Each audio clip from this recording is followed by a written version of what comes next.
ये भाई बहन, आज की रोटी की हर सदस्य व्यक्ती गेले येशू ख्रिस्तांचे मधुर नावांचे सप्रेम नमस्कार.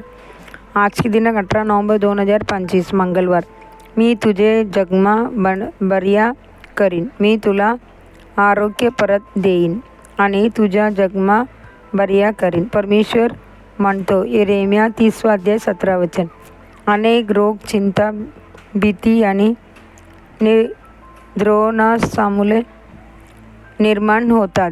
लोक जेव्हा अन्यायकारक वागणूक किंवा क्रूरतेने जखमी होतात तेव्हा त्यांची हृदयाला गोड वेदना होतात आणि त्यांचा परिणाम शरीरावरही होतो.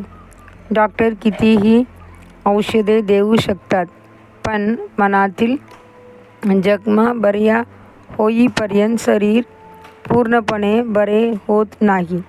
अंतःकरणातील शांतीचा अभाव हाच खरा आजाराचा मूळ कारण असतो.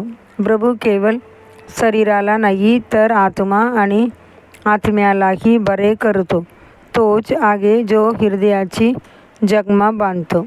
मदर तेरेसाची सेवा कार्याचा मुख्य उद्देश होता जखमी हृदयांना दिलासा देणे. जेव्हा येशूचे दैवी प्रेम त्यांच्या सेवेमार्फत प्रकट झाले तेव्हा लोकांचे अंतःकरणातील जखमा बऱ्या होऊ लागलेल्या. ज्या लोकांनी त्यांना दुखवले होते त्यांच्याबद्दल क्षमेचा आत्मा निर्माण झाला आणि जेव्हा त्यांनी येशूला स्वीकारले तेव्हा तरुणाची आनंदामुळे त्यांचे शरीर, आत्मा आणि आत्मा पूर्णपणे बरे झाले. देवाचे सेवक आणि डॉक्टर दोन्हीही उपचाराच्या कार्यात सहभागी आहेत. देवाचे सेवक वचनाद्वारे आत्मिक आरोग्य देतात, तर डॉक्टर वैद्यकीय शास्त्राद्वारे शारीरिक आरोग्य देतात.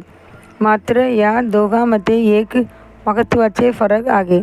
देवाचे सेवक सर्वप्रथम आत्म्याच्या आरोग्यावर लक्ष केंद्रित करतात. जेव्हा आत्मा देवाची शांतीने आणि आनंदाने भरतो तेव्हा शरीराचे आरोग्य आपोआप येते. म्हणून प्रेरित योहान लिहितो, प्रिय, मी प्रार्थना करतो की तू सर्व गोष्टींमध्ये भरभराटी कर आणि निरोगी राहो, जसा तुझा आत्मा भरभराटी करतो. 2 योहान 1:2.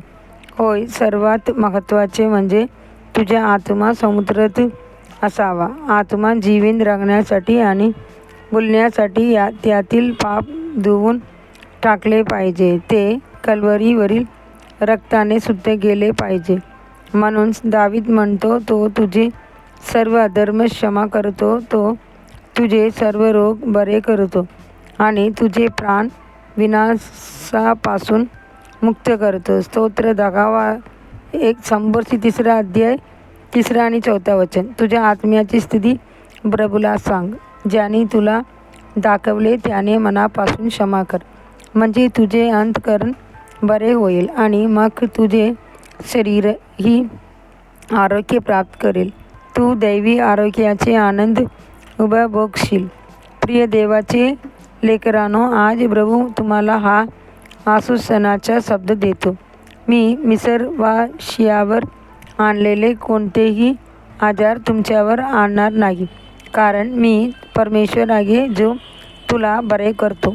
निर्गम 15:20. अधिक ज्ञानार्थ वचन. त्याने आपली अस्वस्थता स्वतःवर घेतली आणि आपले रोग वागून नेले. मॅथ्यू 8:17. दिवसाचे बायबल वाचन. सकाळी एजेकिएल 8, 9 आणि 10 अध्याय. सायंकाळी इब्री 13 अध्याय. धन्यवाद.